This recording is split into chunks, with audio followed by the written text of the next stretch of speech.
Bienvenue, bonjour à toutes et à tous. Merci d'être là pour cette première conférence de la journée, de cette dernière journée du Digital Dream Festival, au sein de cet espace qui s'intitule donc Le numérique et nous. Quelques petits mots sur la fonction de cet espace au sein du festival, et puis ensuite évidemment je présenterai notre invité d'aujourd'hui, notre premier invité.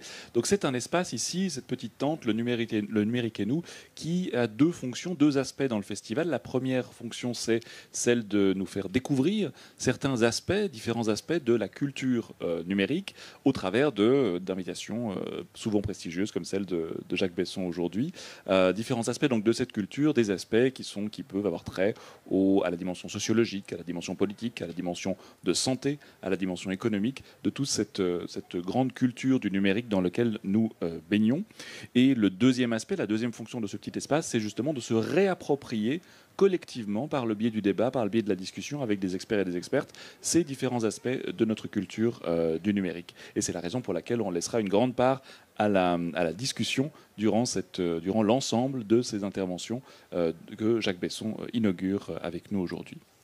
Voilà. Moi, je m'appelle Colin Paliche, je travaille pour le Centre de compétences en durabilité ici à l'Université de Lausanne, où je coordonne les activités d'un observatoire qui s'appelle l'Observatoire des récits et des imaginaires de l'Anthropocène. Voilà pour les présentations. Et donc, je passe maintenant à la présentation de notre premier invité, Monsieur Jacques Besson. Donc, Jacques, vous êtes médecin, psychiatre, addictologue, ancien chef du service de psychiatrie communautaire, département de la psychiatrie du CHU, du Centre hospitalier universitaire vaudois, jusqu'au 31 juillet 2018. Et actuellement, vous êtes professeur honoraire à l'Université de Lausanne et professeur invité à l'Institut des humanités en médecine de la faculté de biologie et de médecine ici à Lausanne, donc de la FBM. Et vous avez été aussi vice-recteur recherche et affaires étudiantes à l'Université de Lausanne de 2003 à 2006. Vous êtes aussi membre du conseil de fondation du Fonds national suisse pour la recherche scientifique. Vous avez été jusqu'en 2015 et rédacteur en chef des archives suisses de neurologie, de psychiatrie et de psychothérapie pour la partie francophone jusqu'en 2018. Et actuellement, vous êtes membre du Sénat de l'Académie suisse des sciences médicales, dont vous avez été jusqu'en 2018. Et votre intérêt pour la psychiatrie communautaire, c'est un peu la particularité justement pour laquelle on vous reçoit, et la santé mentale, vous ont aussi porté à étudier depuis de nombreuses années les rapports entre psychiatrie et religion, et entre neurosciences et spiritualité. Et donc, on aura peut-être l'occasion d'en parler au moment de la discussion. Vous nous proposez une réflexion intitulée « Overdose digitale » et je vous cède la parole. Merci Colin. Bonjour à toutes et à tous. Bonjour les jeunes. Voilà. On va commencer par une question toute simple. Qui c'est qui est addict ici? Alors, levez pas tous la main. Hein. Alors, des addictions, est-ce qu'on est tous addicts déjà, hein? Alors, vous êtes addict, voilà, c'est quoi, au numérique? Ou pas seulement, ou bien à plusieurs choses. Puis c'est quoi la définition, hein? Ah là là, dépendant, addict, crochet, oh là là, oh là là. Alors, pourquoi est-ce qu'on n'est pas tous addicts dans le fond, hein? Quand un truc est bon, on en bouffe, non? Pourquoi on s'arrête? On est un peu bête. Si l'héroïne est tellement puissante, pourquoi on n'est pas tous à l'héroïne? Si la cocaïne nous rend tellement sympa, pourquoi on n'est pas tous sous cocaïne? Un Colin. Oh ben, oui, oui. Est-ce qu'on peut être addict au café, Colin? Trop, c'est combien? Ouais. Alors ça, c'est une question que les addictologues détestent. Trop, c'est combien? Parce qu'on n'arrête pas d'embêter les gens avec ça. Vous voyez, en alcoolologie, on dit, vous buvez combien de verres par jour? Alors, M. Bolomé, à l'Utri, il dit, oh, 3. Alors, moi, je dis 30, parce que je traduis, vous voyez. Puis, je dis, alors, vous jouez combien d'heures aux jeux vidéo, les jeunes? Hein? Combien? 1 heure, 1 heure et demie. Ouais, alors, je dis 3, direct. Tu vois? Ouais. Parce que, est-ce qu'on est honnête en matière d'addiction? Hein? Pourquoi est-ce qu'on n'est pas honnête? Parce que ça nous fait du bien. Ah! Continuer, on ne veut pas s'arrêter. Il n'y a pas de mal à se faire du bien? Trop, c'est combien? Ouais, ouais. De toute façon, en matière d'alcool, vous savez ce qu'ils disent, les gens? J'arrête quand je veux. Puis je dis, mais monsieur Bolomé, vous avez arrêté quand la dernière fois? Oh, je me rappelle plus, ça devait être en 1900. Donc, voyez-vous. Donc, trop, c'est combien? Comment est-ce qu'on va faire pour avoir une espèce de critériologie, des critères, pour savoir si on est addict ou pas? Alors, il y a des statistiques. J'ai été regarder un petit peu. Mais alors, les statistiques, c'est le bazar. Parce que, dans le fond, on ne sait pas grand-chose. Alors, ce qu'on sait, c'est que, grosso modo, en Occident, 90% des jeunes ont accès à des connexions Internet. Bon. 80% des gens qui ont entre 12 et 35 ans jouent plus ou moins avec des jeux vidéo ou sont sur les réseaux sociaux. Bon. Après, on admet que les jeunes, disons 18-35 ans, ils jouent en moyenne et tout tapotent des écrans 2,5 heures par jour, qui est considéré comme une moyenne et qui est considéré comme normal. 1h30, tu es en dessous de la norme, jeune homme. Hein? Ça ne suffit pas, tu peux jouer encore 1 heure de plus. Dis à ta maman. Hein? Bon, mais après, quand on regarde un peu les écarts de la moyenne, on voit qu'il y a encore beaucoup de jeunes qui sont 4 heures par jour sur les réseaux sociaux, qui jouent au game, etc. Puis après, ça peut aller plus loin. Il y a des chiffres qui ont été rapportés dans des statistiques où des gens sont 15 heures par jour sur leur écran. Alors là, qu'est-ce qui va se passer? Eh bien, il va se passer des conséquences dommageables. Parce que si vous êtes 15 heures par jour sur un écran, vous allez moins bien manger, moins bien vous hydrater, vous allez moins bien dormir parce que vous suivez vos héros la nuit pour ne pas perdre des points ou je ne sais pas quoi. Et puis, dans le fond, vous vous désafférentez de la vie normale. Vous devenez dans un isolement social qui va aggraver le problème. Vous allez avoir des échecs scolaires, perdre des amis, des nanas, des copains, etc., etc. Bon, donc, comment est-ce qu'on va faire pour définir l'addiction? Vous voyez bien que si on discute du nombre d'heures passées, on ne va jamais s'en sortir. C'est comme l'alcool. Dans le fond, ce n'est pas ça le problème. Le problème, c'est d'avoir un critère comportemental qui soit un diagnostic qui permette de mettre de l'ordre et de discerner le trop c'est combien. Voilà, M. Palich. On peut passer à la définition? Passons à la définition. Bon, vous me permettez? Bon. Alors, l'addiction a été définie depuis le début de ce siècle comme un trouble, disorder. Ce n'est pas une maladie, c'est un trouble mental et du comportement. Donc ça se passe dans la cafetière et ça modifie le comportement. Trouble mental et du comportement qui est caractérisé par la perte du contrôle des consommations, malgré les conséquences négatives, avec automatisation. Alors ça devient facile. Madame Michu, qui mange trop de millefeuilles, est-ce qu'elle a une addiction au sucre? Facile. Elle pèse 140 kilos, elle a le diabète, et son médecin lui a dit 45 fois de bouffer moins. Est-ce qu'elle a une addiction au sucre? Oui. Elle a perdu le contrôle de sa consommation, elle a des conséquences dommageables, elle est automatisée. Pour l'alcool, pas besoin de faire un dessin. Prenons un exemple. Monsieur Bolomé, quand il est malheureux, il picole. Quand il est heureux, il picole. Et quand il s'emmerde, il picole. Donc vous voyez le mécanisme de l'automatisation. L'addiction, c'est comme une espèce de cancer psychique où il y a un envahissement du mental et du comportement par des rituels automatisés malgré la conscience qu'on a des conséquences négatives. Avec cette définition, vous n'avez plus besoin de parler de consommation, vous n'avez plus besoin de faire avouer aux gens combien ils boivent, combien ils mangent, combien ils jouent, combien ils font d'heures d'écran, ça n'est plus important. Comprenez? Alors, Qui est vulnérable pour les addictions? Eh bien, la recherche a montré des variables biopsychosociales. Alors, sur le plan biologique, on a une génétique. Si vous avez des parents qui ont un problème d'alcool dans la famille, premier et deuxième degré, vous aurez 8 fois plus de chances d'avoir un problème d'alcool. Il y a une transmission intergénérationnelle. Il y a des vulnérabilités psychiatriques. Si vous avez un trouble bipolaire, vous êtes maniaco-dépressif, vous avez 30 fois plus de chances d'avoir une addiction. De manière générale, les pathologies mentales, par exemple les troubles anxieux. Les troubles anxieux, eh bien, si vous découvrez tout d'un coup que c'est quand même assez bien de prendre un petit peu d'héroïne quand vous êtes dans des attaques de panique, vous êtes fichu parce que vous aurez les attaques de panique, l'attaque d'héroïne, le sevrage de l'héroïne et le retour des attaques de panique.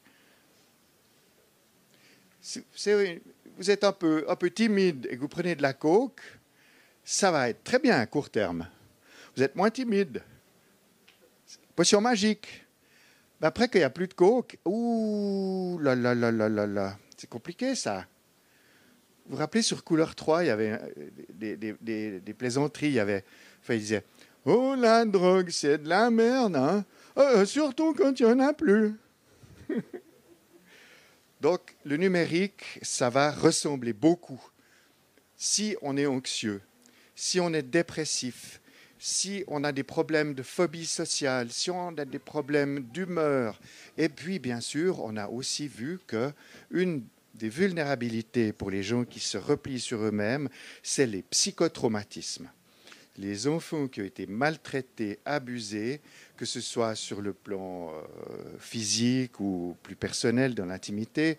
Donc, les vulnérabilités traumatiques sont sous-jacentes aux addictions, quelles que soient ce soit les substances ou la compulsivité numérique. Donc, d'être scotché derrière son écran, de rétrécir le monde.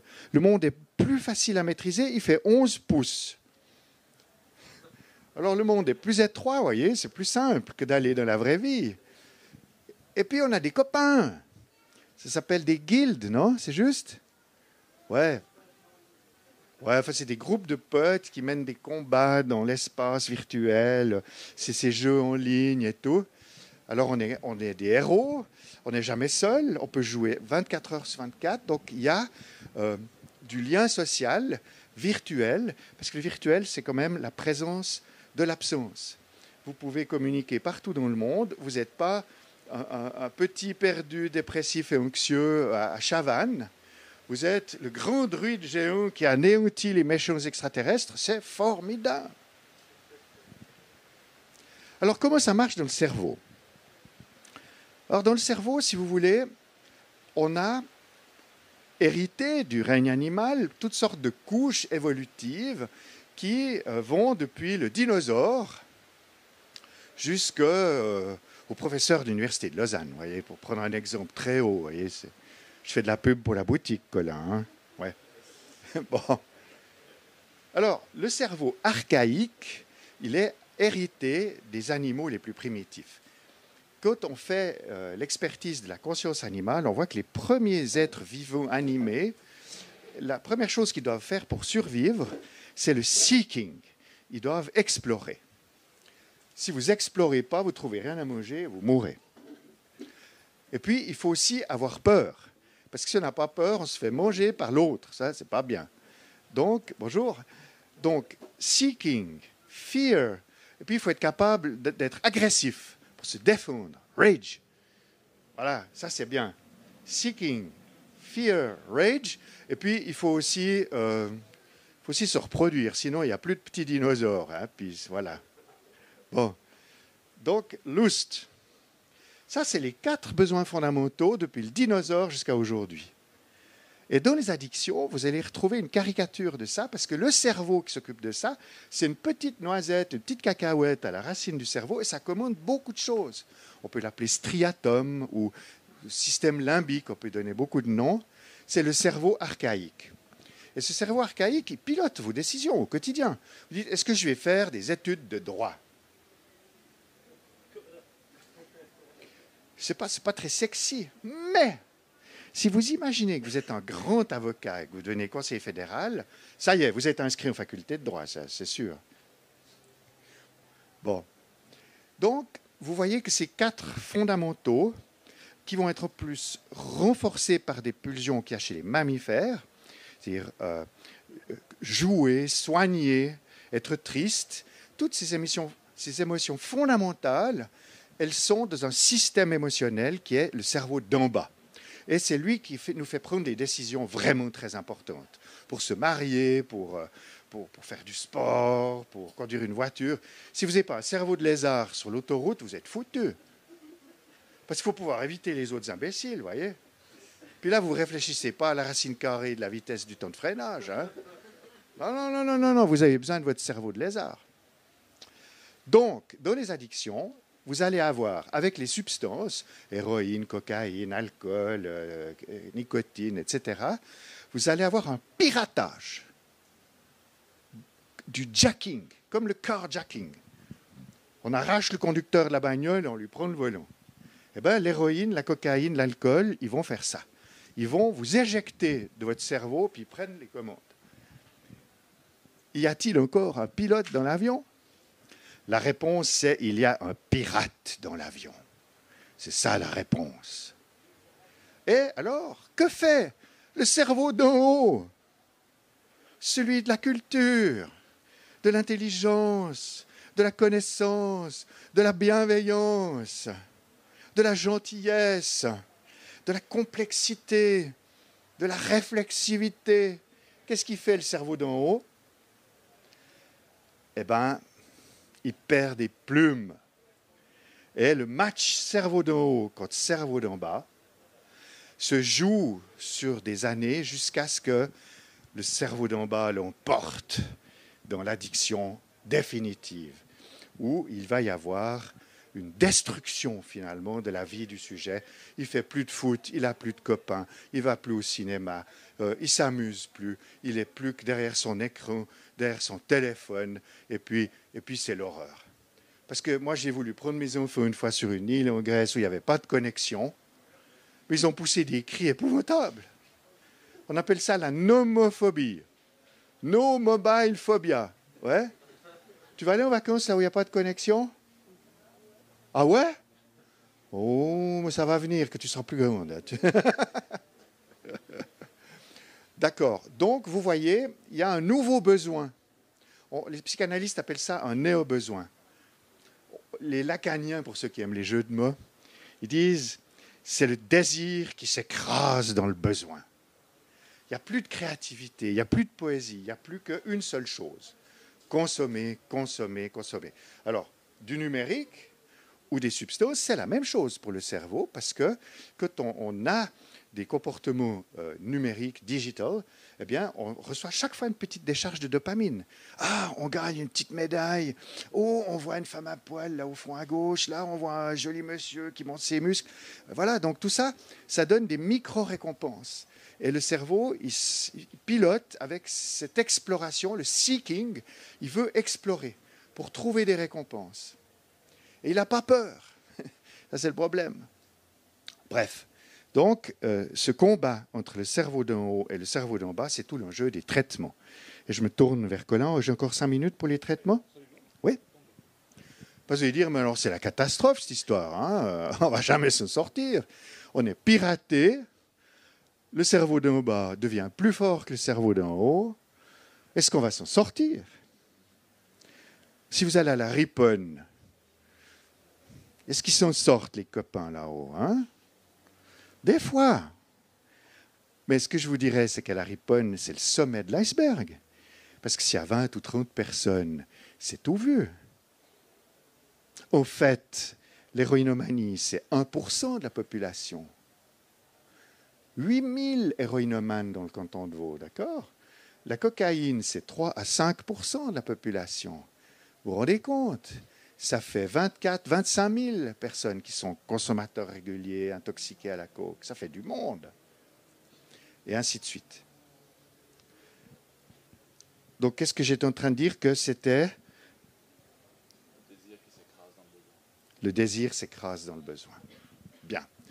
Donc, pour les thérapies, ce qui va être important, c'est de donner du pouvoir au cerveau d'en haut, de créer de la connexion entre la conscience, c'est-à-dire le cerveau cortical, l'écorce cérébrale, et le cerveau d'en bas, qui est dans le fond le cerveau sous-cortical. Les réflexes, tout ce qui a été piraté. Vous préférez prendre une ligne de coke que de préparer vos examens, parce que vous avez autant de plaisir à prendre de la coke qu'à réussir votre examen. On ne devrait pas dire ça à l'université. Hein.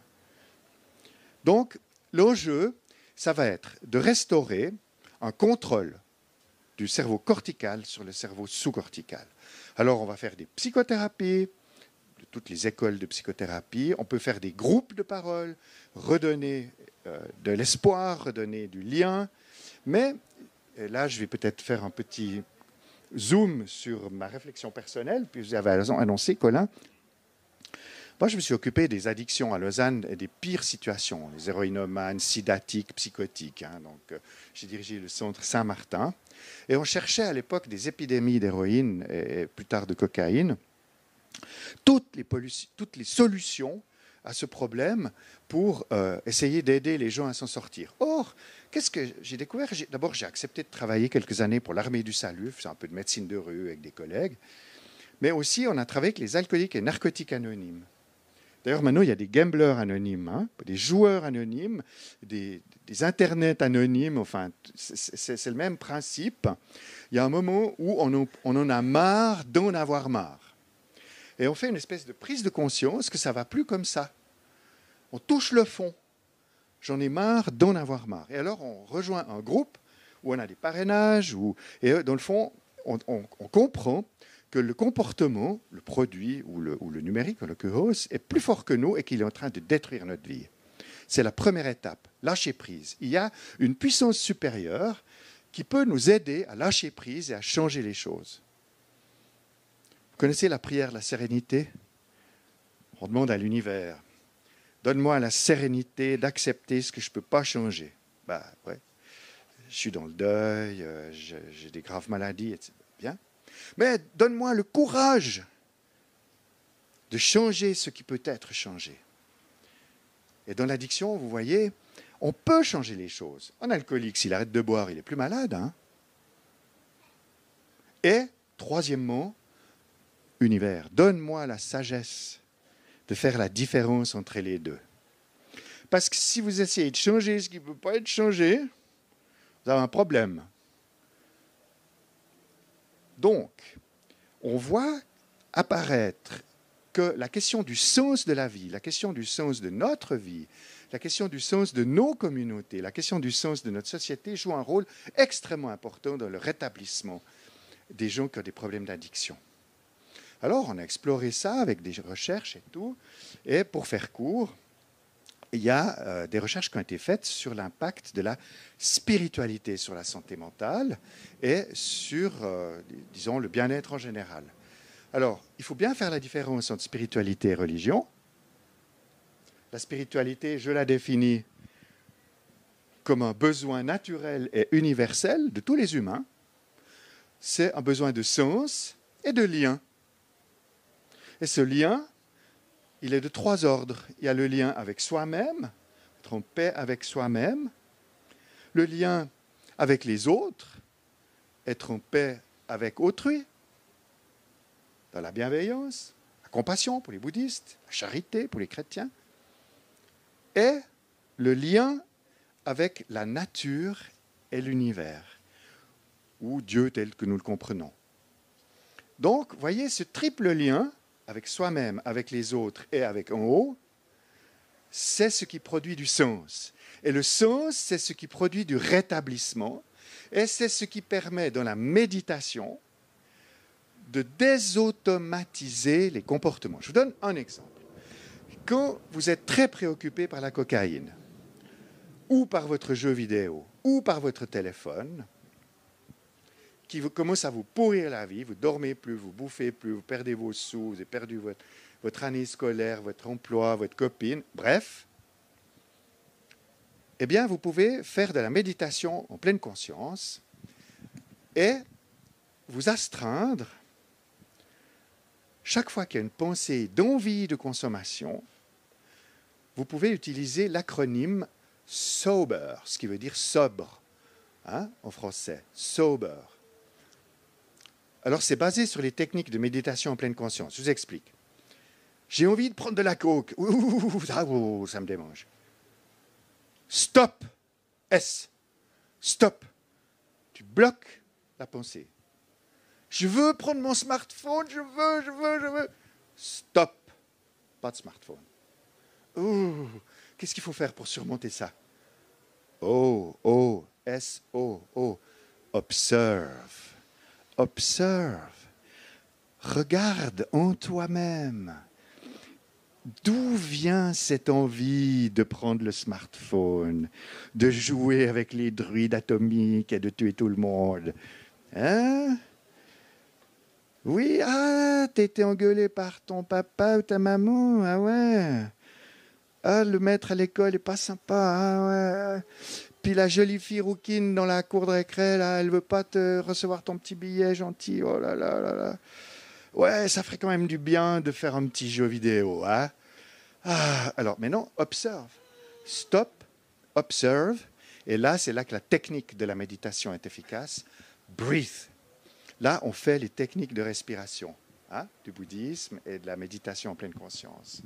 À ce moment-là, en se concentrant uniquement sur sa respiration, l'air qui entre, l'air qui sort, l'air qui entre, l'air qui sort, vous pouvez voir passer vos pensées dans le ciel bleu de votre esprit. L'envie de fumer une cigarette s'efface. Ça dure combien de temps l'envie de fumer une cigarette? Hein? Monsieur le technicien? Ça ne dure pas longtemps. 1 ou 2 minutes.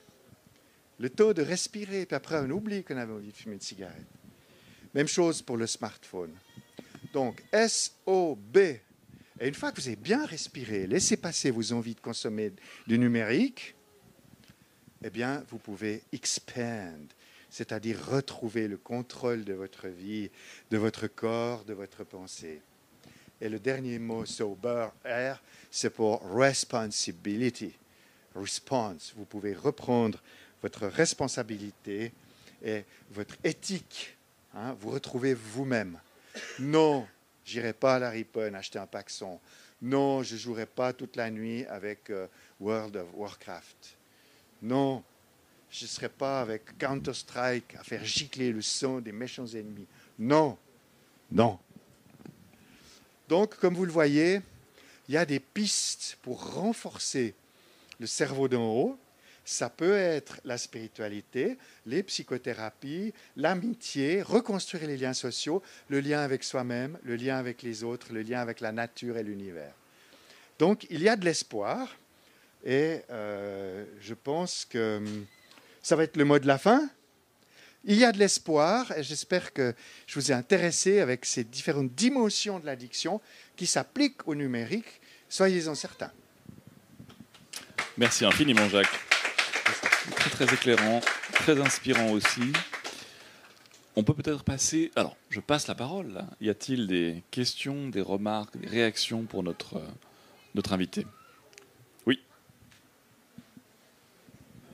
Juste une petite chose, vous avez parlé de transgénérationnel dans les Oui. addictions et qu'il y avait 8 fois plus de chances. C'est assez alarmant quand on y pense. Oui. Vous parlez de choses qui sont plutôt innées ou acquises. Est-ce que c'est de passer du temps avec une personne addicte qui nous rend addicts ou est-ce que c'est vraiment les gènes qui transmettent ça? Je vous remercie pour la question, elle est très importante et très intéressante. Aujourd'hui, on a un modèle qui s'appelle vulnérabilité stress.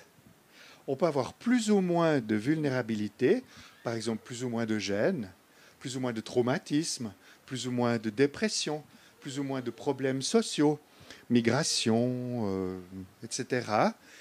Et on peut avoir plus ou moins de stress dans notre environnement.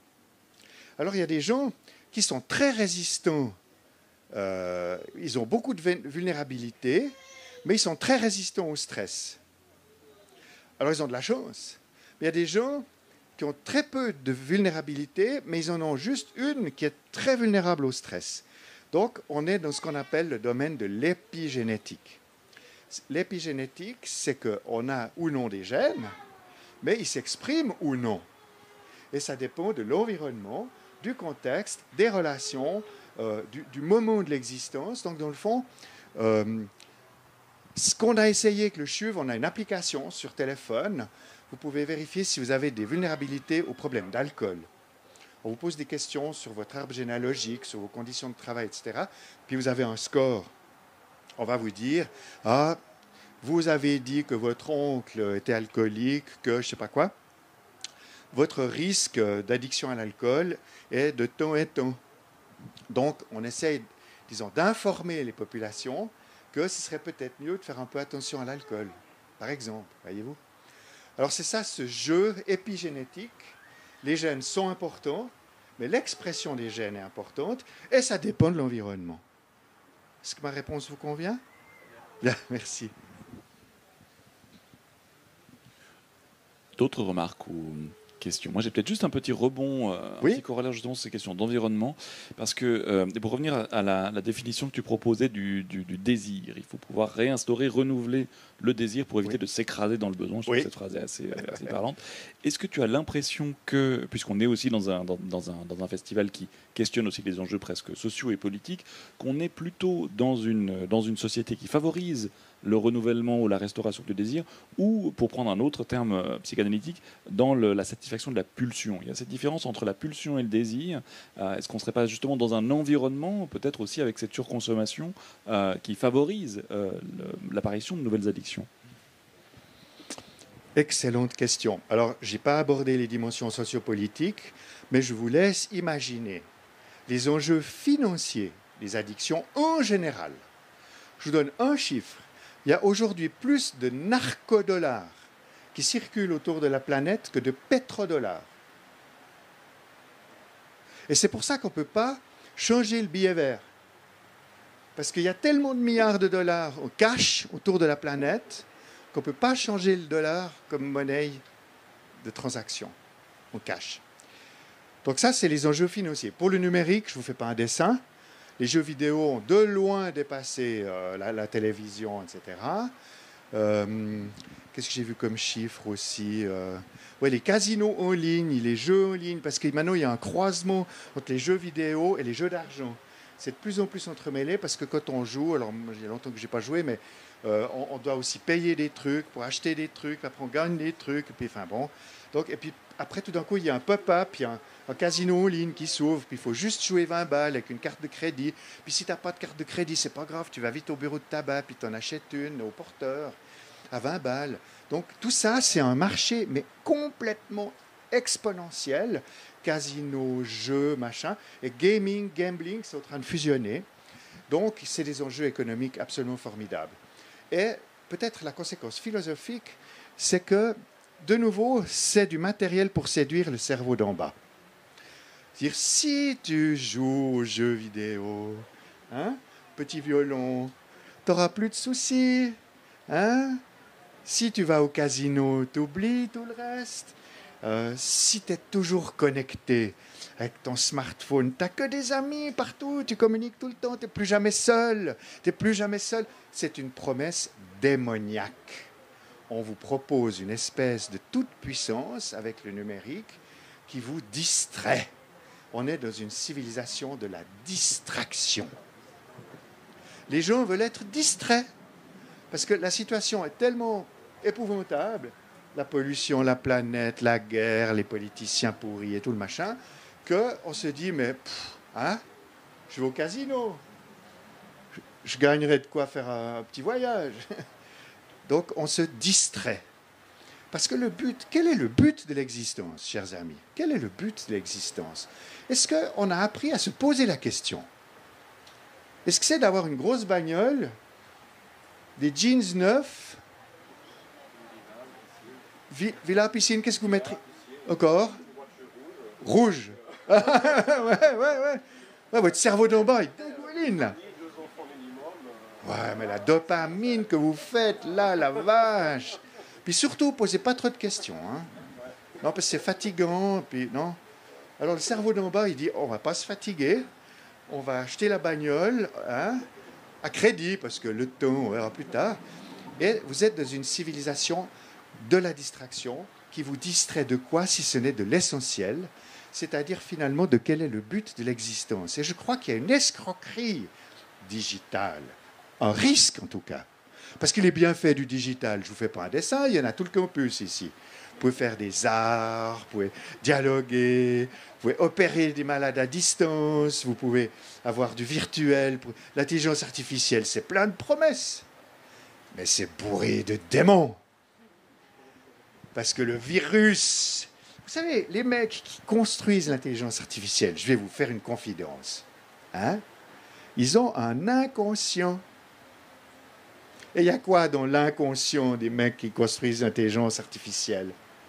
Eh bien, il y a du cerveau d'en bas. Donc, ils veulent du pouvoir, de la puissance, de l'argent, de la domination. C'est des dinosaures. Les GAFA, c'est des tyrannosaures. Scrunch, scrunch, scrunch. Ils ont 200 millions d'années de retard sur l'humanité qu'on aimerait construire dans la fraternité, la communauté, la bienveillance. Parce que le but de l'existence, je vais vous dire, à mon avis, hein, c'est d'embellir le monde. Voyez? Alors, si le digital y contribue, je signe en bas, hein. Mais je crois qu'il faut un peu de discernement, cher Colin. Et ça, je pense qu'on est un petit peu pauvre en discernement dans notre société. Et le matérialisme scientifique, qui est aussi présent dans l'université, est une des causes. Tout est matière, tout est jouissance. Oui, c'est pas si simple. Il y a beaucoup de choses qu'on ne peut pas expliquer avec la matière quand on est psychiatre et spirituel. Regardez un petit peu l'hypnose régressive, la médiumnité, la mort imminente, la télépathie, les multivers, l'existence ou non d'autres dimensions, avec des intelligences extra-humaines. Ah, voilà, ça c'est bien mieux qu'un jeu vidéo. Moi, quand je m'ennuie, je pense à comment pourraient bien être les extraterrestres. S'il y a 8 dimensions sur Arcturus, ils sont comment? Ça, c'est bien plus rigolo que d'être avec ma souris, à écrabouiller au fusil d'assaut des gens des labyrinthes. Bon. Est-ce que j'ai répondu à votre question? Absolument. Tout à fait. Y a-t-il d'autres remarques, d'autres réactions? Oui. Bonjour, merci pour l'exposé. J'avais envie un peu de poursuivre votre analogie entre la question de la consommation de substances et ce que moi je vais plutôt appeler l'utilisation des écrans plutôt que consommation. C'est peut-être une question de sensibilité. Parce que c'est vrai qu'à ma connaissance, typiquement en lien avec les consommations de THC à l'adolescence, il y a eu toute une réflexion des professionnels de l'addiction qui, tout d'un coup, se sont rendus compte que les produits auxquels on pensait des années 60-70 n'étaient plus exactement ceux qui étaient consommés par les jeunes. Donc, en fait, la question du nombre de joints ou de la fréquence de consommation ne suffisait pas comme seul critère. Tout à fait. Et donc, si je poursuis cette analogie, je vous ai beaucoup entendu parler de la question du temps. Oui. Par rapport à l'utilisation des écrans. Et quels seraient pour vous les autres critères? Parce que c'est en fait une question de temps, mais qu'est-ce qu'on y fait? Quelles sont les pratiques? Est-ce qu'on joue? Avec qui? À quelle heure? Quoi? Quand? Comment? Enfin voilà, je serais ravie de vous entendre à ce sujet. Oui, alors c'est un très bon exemple. Le THC de mon enfance, c'est le THC de vos grands-parents. D'accord. Après, donc il y a la question de l'addictogénicité. Plus le produit est fort, plus il est concentré, plus il impacte le cerveau, la dopamine, etc. Donc c'est vrai que l'héroïne, par exemple, ça impacte davantage que la codéine. Pourtant, c'est des opiacés. Vous avez parfaitement raison.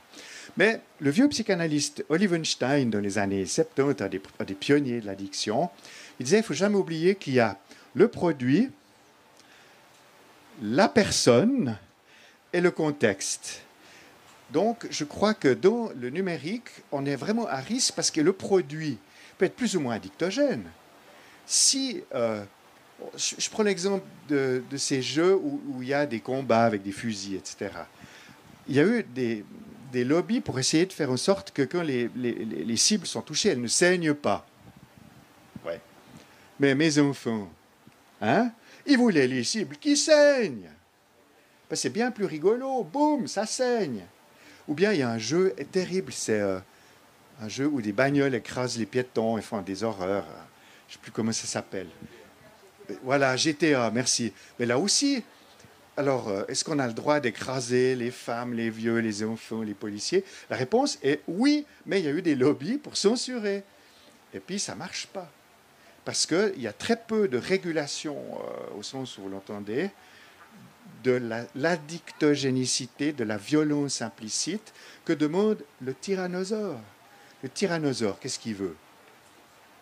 Il veut du sang, du sexe. C'est ça qui l'intéresse. Et plus on fait régresser ces scènes, ces personnages, ces scénarios, plus c'est brutal sur le cerveau des émotions, sur le cerveau archaïque, et plus ça impacte et on va se sentir au manque parce qu'on n'aura plus assez de dopamine. Donc c'est à la fois un problème de produit et à la fois un problème de contexte. Je vais vous donner un autre exemple. On a fait une étude sur 10 000 recrues qui passent leur recrutement à la caserne de Lausanne. Et on a regardé les facteurs prédictifs de prévention des addictions chez ces 10 000 jeunes. C'est un gros échantillon. Eh bien, rendez-vous compte, le chercheur qui a trouvé les résultats, il ne voulait pas le croire, il est venu dans mon bureau, il m'a dit « Jacques, ce n'est pas possible ». Le premier facteur de protection, c'est la spiritualité des jeunes personnes. Parce que, dans le fond, ils sont protégés contre ces violences, ces perturbations de la relation, ces torsions du cadre, cette éthique discutable. Et dans le fond, ils sont protégés, ils s'intéressent à autre chose. Et c'est le premier facteur de prévention et le premier facteur de rétablissement que on les accompagne. Donc, je crois que notre civilisation, elle est un peu malade de ce que j'appelle la clinique du sens. C'est-à-dire que cette civilisation de la distraction, elle nous empêche de réfléchir, d'aller à l'essentiel, qui est finalement construire un monde plus juste, plus beau, de rechercher la fraternité, la verticalité, hauteur, profondeur. Voilà les vraies valeurs. Et c'est un vrai combat pour, je pense, conduire l'humanité vers un stade plus évolué. Parce que finalement, elle n'est pas très vieille. 2 millions de christianisme, 20 millions d'histoires écrites, peut-être 1 million d'hominiens, 1 million d'années. Voilà. Je crois qu'il faut être capable de comprendre que l'humanité est en marche et qu'on doit apprivoiser ces technologies, ces problèmes. Et c'est une responsabilité collective. Elle peut être écologique, elle peut être libérale, elle peut être sociale, j'en sais rien. Mais je pense que les spiritualités, elles nous aident à retrouver notre centre, notre axe, notre profondeur, les anciens qui nous ont amenés jusqu'ici, et le ciel qu'il faut essayer d'atteindre. Et les robots, le transhumanisme, cet homme défiguré par la machine, il m'inquiète quelque peu, mais je suis un combattant. Je me suis toujours battu et j'espère mourir debout.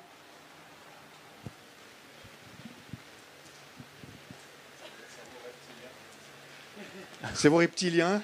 Vous savez, l'archange Michael, il n'arrive pas à tuer le serpent, mais il écrase sa tête sous son pied. Donc, il nous en protège, il nous en débarrasse, mais il n'arrive pas à le tuer définitivement. Il n'y a que le grand patron qui va effacer le mal, mais on verra ça plus tard. Oui. Merci pour toutes ces très intéressantes réflexions. Moi, j'aimerais revenir ou continuer sur la civilisation de la distraction dont vous parliez juste maintenant. Il y a certains auteurs qui analysent d'un point de vue géopolitique une modification de la conscience collective ou des capacités cognitives des populations globalement occidentales, mais maintenant au-delà de l'Occident aussi, par justement l'utilisation très intense des réseaux sociaux et la mise en branle du système dopaminergique en permanence. C'est ça. Est-ce que vous... En fait, la question, c'est un peu, vous le disiez, si on arrête l'alcool, on arrête d'être malade. Là, si on arrête le numérique, imaginons, est-ce qu'on arrête tout le reste aussi? Ou est-ce qu'il y a, à votre avis, déjà des séquelles quelque part dans les fonctions cognitives ou la manière dont notre cerveau fonctionne, dont on ne pourra pas se départir comme ça du jour au lendemain? Alors, je vous remercie. C'est une question très importante. C'est qu'est-ce qu'on va devenir avec cette civilisation du numérique? Parce que c'est la première génération. On ne sait pas ce que vont devenir les enfants dans 20 ans. C'est une génération tout entière. Mais on a quand même des hypothèses. Je peux vous donner un exemple. Quand la télévision est apparue largement dans les années 50-60, il y avait des gens qui étaient très inquiets en disant toute cette violence dans les films policiers, les westerns, ça va être épouvantable. Ben, en fait, il ne s'est rien passé. Parce que finalement, on se rend compte que c'est des fictions, c'est du virtuel. C'est que dans certaines psychopathologies, mais ça a toujours été, depuis de Cro-Magnon jusque dans la galaxie lointaine, qu'il y a évidemment une variation biologique, mais la plupart des gens apprivoisent, domestiquent, prenez l'énergie nucléaire. On fait des miracles en médecine avec elle maintenant. On a des canons à protons pour réduire des tumeurs, on a des choses. Mais il reste les bombes atomiques. Bon, elles sont un peu rouillées dans les silos, mais enfin quand même. Ouais. Donc je crois que l'intelligence artificielle, les réseaux, le numérique, ça fait partie de cette humanité en marche qui permettra beaucoup de belles et de bonnes choses. Moi, j'ai un fils qui est chirurgien, radiologue sur des robots médicaux. Il peut opérer à distance, au milieu de la mer. Alors ça, c'est formidable. En même temps, ça permet aussi de téléguider un drone pour aller tuer, je ne sais pas quel opposant au régime, je ne sais pas dans quelle montagne. Donc, je crois que l'humanité doit avancer non seulement sur le progrès technique, mais sur le progrès moral. Et je crois que c'est l'enjeu de la spiritualité, qu'il n'y aura pas de mondialisation sans spiritualisation, et j'entends ce déploiement du triple lien. Qu'on soit en accord avec soi-même, avec autrui, et avec le monde et la nature, et l'univers. Réponse très philosophique. D'autres remarques peut-être? On a encore le temps pour une ou deux questions. Oui, allez-y. Oui, bonjour. Vous parliez de capacité de discernement et je me demandais à quel point un adolescent, par exemple, qui a encore une capacité de contrôle de soi-même qui est assez faible, à quel point il est capable de se rendre compte, entre guillemets, du piège dans lequel il est tombé et à quel point il va pouvoir aussi entamer un détachement du numérique ou d'autres choses. Parce qu'en fait, quand on ne se rend pas compte soi-même de son état, entre guillemets, c'est difficile de pouvoir changer. Ah, c'est une excellente question, je vous remercie, j'ai évidemment pas eu le temps de la traiter. Mais oui, n'est-ce pas, le cerveau est un organe en développement. Il y a, depuis la période fœtale, la petite enfance, l'adolescence débutante. Aujourd'hui, on estime que l'adolescence va jusqu'à 25 ans. Donc on a un peu reculé, parce que, ben oui, nos jeunes, voilà, ils font des études longtemps, etc. Donc, ouais. Donc, le cerveau en développement, on peut le mesurer avec les scanners. On voit quel est le degré, on appelle ça la myélinisation, c'est-à-dire que tout est câblé. Parce que le cerveau il vieillit en câblant définitivement des connexions. Mais il y a une période entre, disons, 10 et 16 ans où tout n'est pas encore câblé, tout est encore, on appelle ça plastique. Ça veut dire que c'est encore modulable par l'environnement, par les expériences, par les relations. Donc, l'addiction est particulièrement problématique chez les adolescents. Comme vous le dites, ils ne sont pas encore équipés, notamment dans le cerveau d'en haut, pour résister au cerveau d'en bas. Je prends toujours cette métaphore. Hein. C'est plus compliqué que ça, mais l'enjeu est là. Alors, d'où l'importance de l'encadrement familial, de mettre un cadre, de produire ce que les psychanalystes appellent de la sublimation, c'est-à-dire que la vie, la pulsion vitale se déploie dans autre chose que l'écran, peut-être faire du football, du théâtre, du bricolage, mais même des trucs, pourquoi pas des sports violents, hein, ça fait du bien si jamais, c'est toujours mieux que de tirer sur le voisin au fusil d'assaut virtuel. Donc oui, l'adolescence est une période sensible, mais j'aimerais aussi vous rassurer sur un point. L'adolescence est une période où on explore le monde. Et ce n'est pas la même chose d'être scotché aux écrans quand on a entre 15 et 16 ans. Ça dure peut-être une année, puis après, on trouve un petit copain, une petite copine, puis on passe à autre chose, ou bien on est engagé dans une équipe de foot, puis on n'a plus le temps d'être à l'écran. Ce genre de choses. Donc, l'enthousiasme et l'adhérence au numérique à l'adolescence n'est pas définitive. C'est plus grave d'avoir un père de famille de 30 ans qui passe la nuit sur son ordinateur au lieu de s'occuper de sa femme et de ses petits-enfants que d'avoir un ado qui manque parfois une journée de cours parce qu'il n'a pas dormi. Donc il faut être aussi un peu ouvert. Je peux vous donner un exemple personnel. Moi, j'avais un fils qui était un peu geek. Il jouait tout le temps, puis ma femme et moi, ça nous énervait. Bon. Et un jour, comme je suis addictologue, je vais voir le spécialiste des addictions numériques à Paris, un copain. Puis il me dit, ouais, tu l'as regardé, ton fils? Puis je dis, bah attends, ça fait 17 ans que je le regarde. Il dit, non, est-ce que tu l'as vraiment regardé? Je dis, bah. Puis il me dit, ben écoute, tu vas retourner à Lausanne, puis tu vas le regarder vraiment. Alors bon, je suis revenu à la maison, puis un peu penaud, je suis allé vers mon fils, puis je dis, écoute, j'étais à Paris pour toi, puis le big boss à Paris m'a dit que je devais te regarder. Est-ce que tu permets? Pas, il était baba, hein. Il dit, ah ben ouais. Ce fait que je me suis assis à côté de mon fils et j'ai passé la soirée, sans rien dire, à regarder ce qu'il faisait. Eh ben, vous savez ce qu'il faisait? Avec la main droite, il tuait tous les méchants, puis il était le champion de sa guilde. Avec la main gauche, il faisait un chat en anglais avec un russe à Moscou, avec la main gauche, comme ça, en anglais. Et puis, avec le casque et le micro, il avait un copain à Berlin, puis il commentait la partie en allemand en même temps. Alors, je me suis dit, ouais, alors d'accord. Je crois que je n'avais pas bien regardé mon fils. Donc, n'est-ce pas, c'est aussi ce qu'on appelle en neurosciences un entraînement cognitif. Donc, c'est aussi important. Et maintenant, mon fils, c'est lui qui pilote les robots médicaux à Genève.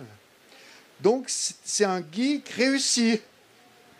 Et il m'a fait un petit-fils. Et il a une femme charmante. Donc, c'est possible. Voilà. Il y a de l'espoir, Colin, il y a de l'espoir. J'en suis convaincu. Est-ce qu'il continue à jouer aux jeux vidéo en même temps qu'il pilote les robots pour opérer les gens à distance? Donc, il ne rate pas l'opération. C'est vrai. Bon, voilà, ce sera le mot de la fin. L'avenir pour lutter contre l'addiction est peut-être spirituel et philosophique, plus spirituel et philosophique qu'on ne croit. Merci infiniment, Jacques Besson, pour votre intervention. On peut vous applaudir encore une fois, absolument. Merci. Merci. Et je rappelle le titre de votre livre, Spiritualité et addiction, et cette petite maxime latine sur laquelle je n'ai pas eu l'occasion de vous poser la question. Spiritus contra spiritum. Voilà. Mais vous irez voir vous-même. Pour découvrir le secret de cette petite citation. Merci beaucoup. Merci à vous.